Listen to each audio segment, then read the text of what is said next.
Hello everyone and welcome to another video on the channel. So for today's topic I wanted to take a second, or a few minutes rather, and discuss orchid names and naming. Because there's a lot of controversy surrounding orchid names and finding names that match them. And so I want to discuss a few different examples of situations that I have in my personal collection that revolve around naming, and how I manage to resolve or mark them. So let's say you go to a grocery store and you pick up an orchid. Usually there'll be Phalaenopsis, or there'll be other types, but I'm going to focus on Phalaenopsis because they're one of the worst genres of orchids for this kind of situation. So let's say you go to the store and you pick one up and there's no tag on it, so you want to know what kind it is. Like what the name of the hybrid is, or if it's a species. I don't think you'd find those at a grocery store, but if you had a species and it didn't have a tag, what species it is. So there's a few different ways you can do that, but the number one thing that any grower and any one person should realize when growing is that you can never, ever just go out there and say an orchid's a name. Or say a particular orchid is a certain hybrid. Let's say this one, and I'll reveal what it actually is later when we get to it. But let's say we see this one. It has big yellow flowers with a red lip, or reddish pinkish lip. And let's say it looks like, let's say Phalaenopsis solar flare. I don't think that's actually a hybrid, but let's say, just for giggles. But there's a bunch of different hybrids that also possess that same coloration, various shades of yellow and various shades of pink, or on the lip, or just looking pretty much the same. You cannot, without a tag, or without it having come from the grower with a tag, say that it is solar flare, because it could be any of those other hybrids. Some of them might be named, some of them might not be, but it could be any of those. You cannot say that it is a certain hybrid. You can say it looks like a certain hybrid, and the way you denote that is by putting the letters CF in the name. So Phalaenopsis CF solar flare. What CF stands for is confer, which is Latin for compare to, and that's denoting that you are comparing it to a hybrid that has a name, and you think that it is that, but you are not certain. That is your default, and that is what you should always do in most cases. Now I'll go through a few cases that I have of different situations that I've experienced.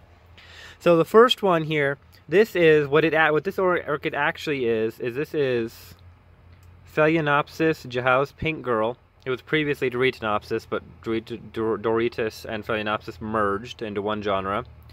This one actually came from the store with a tag, and it's buried over here. If you look over here, I have a pile of tags. I don't think it would take me a while to find the one for this particular hybrid, but I assure you it did have one, and the hybrid is Jahaus Pink Girl. They come from Gubler's Orchids. These are the ones that are Lowe's, where I got this from. They come from a company called Gubler's, and they have the orchids with tags.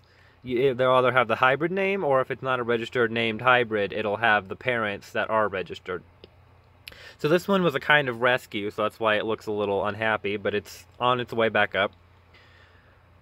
But this is a situation where you can say, yes, absolutely, this is what it is, because not only did it come with a tag ensuring that's what it was, but Jahaus Pink Girl is a very unique hybrid. It's a hybrid of Phalaenopsis schilleriana, which is a species, and Phalaenopsis zuma pixie. It's a very unique looking hybrid. There's not a lot that look like it. So this one is one that you can absolutely ensure, yes, this is what it is. So let me put that away. So the next one is another unique one. This one did not have a tag with it, but it absolutely is a certain hybrid. This is Phalaenopsis Sogovivian variegata. This is the variegated form of the Sogovivian hybrid, which is a very distinct purple miniature.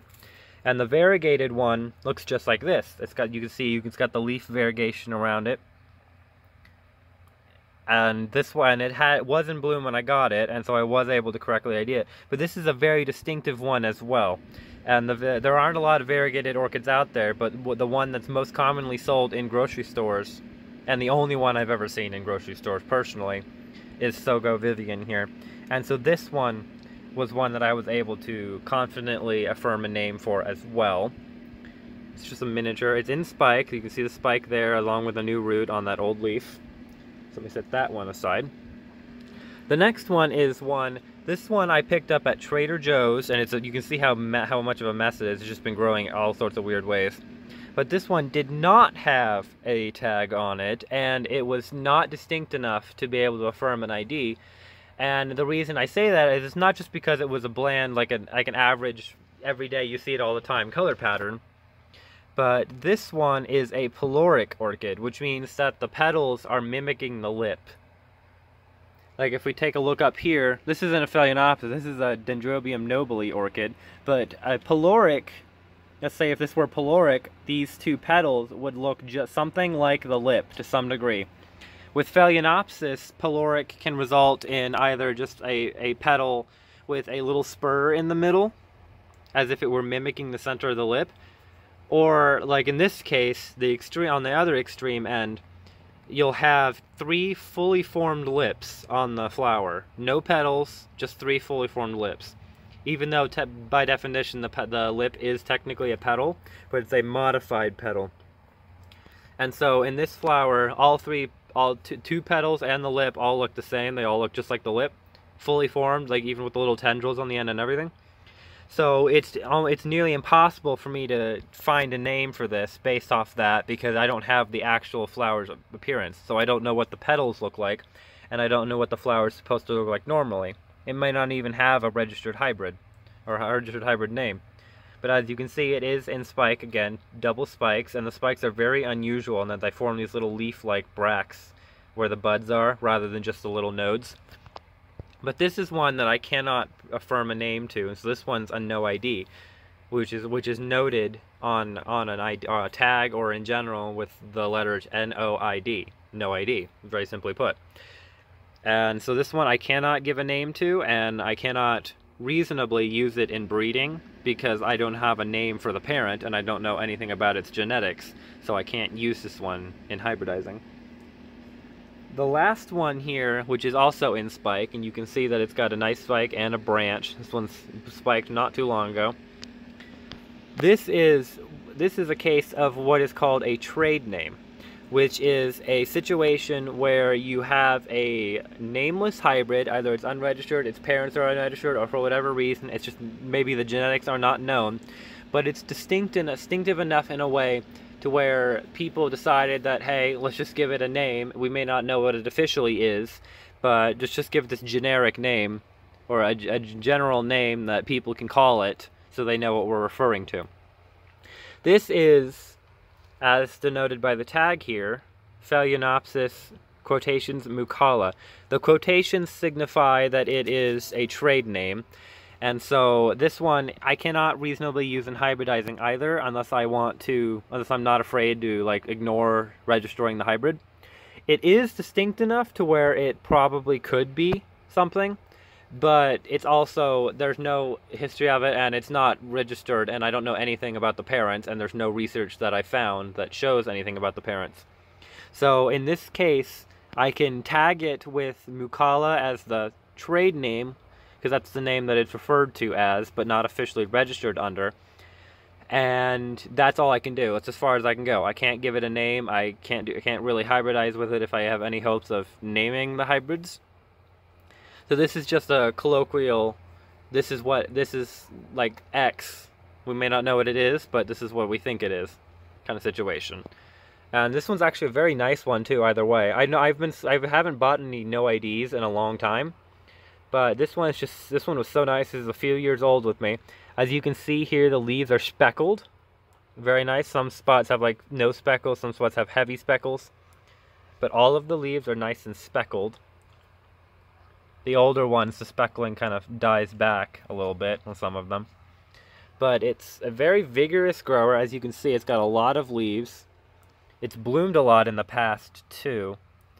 You can see 2 spikes here, 2 spikes here, a spike here, and then there's this spike here, which is the only one, but I think because it's the only one, oops, let me get it a little bit focused on it. Because it's the only one, it's branching out. But in this case, I just can't give it an official name, so I use the trade name, just so I have something to refer it to and something to use in, let's say if I took it to my Orchid Society to show off, I need something to refer it to. And this is something that if you were to Google, you would get results for, but it wouldn't be a registered hybrid, it would just be the trade name. And so this is a very special case. I don't know of very many orchids that have trade names, but the ones that do are very distinct. And so this is definitely a distinct one. Judging by the leaf patterning and the flower shape, which is not in bloom yet, but will be soon, I think it has some sort of Schilleriana or Stewartiana parentage, because those are both orchids that have patterned leaves. And if we take a look up here, here is my silver leaf Schilleriana. So this is not the normal leaf patterning for the species, and I did talk about this one on a plant spotlight recently, but this is like the spotting and the speckling and the bars and patterns. In hybrids of Schilleriana, that patterning comes out in various ways. And so this looks like it might be one of them, and the flower shape is very Schilleriana-esque. Schilleriana imparts a lot of speckles onto the flowers. And Jahal's Pink Girl, a hybrid with Schilleriana, definitely has inherited speckles. And then if we take a look at one more case over here, this is a hybrid called, and I did check to confirm that it was, this is Phalaenopsis Charming Rainbow. This was a Lowe's rescue. And as you can see, it also has leaf patterning. And so a lot of the hybrids that have it are pretty distinct, and they usually tend to have a name, although not always, as with this case here. But the number one rule that I want to stress again, you cannot just call an orchid something without any evidence, without any proof, without a tag or anything like that. So if I were to say, oh, this hybrid is Purple Rain, apparently quoting Prince here, but if let's say the hybrid is I think it looks like a hybrid called Purple Rain. I can't say, oh, it's definitely straight up Purple Rain, because there's no tag, there's no proof that it is, and there's nothing saying that it actually is something.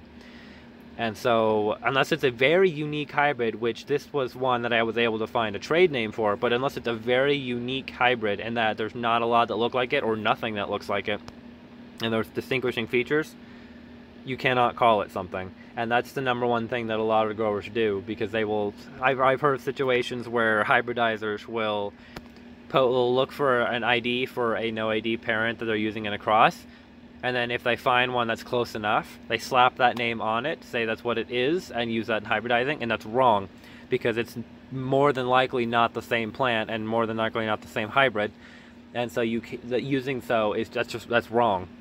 That's incorrect usage and taxonomical usage, and you just can't do that. It's not going to be accepted. And we have a database, actually, the Royal Horticultural Society in New England, not New England, England, regular England, is the accepted source for orchid names and hybrids, species and everything.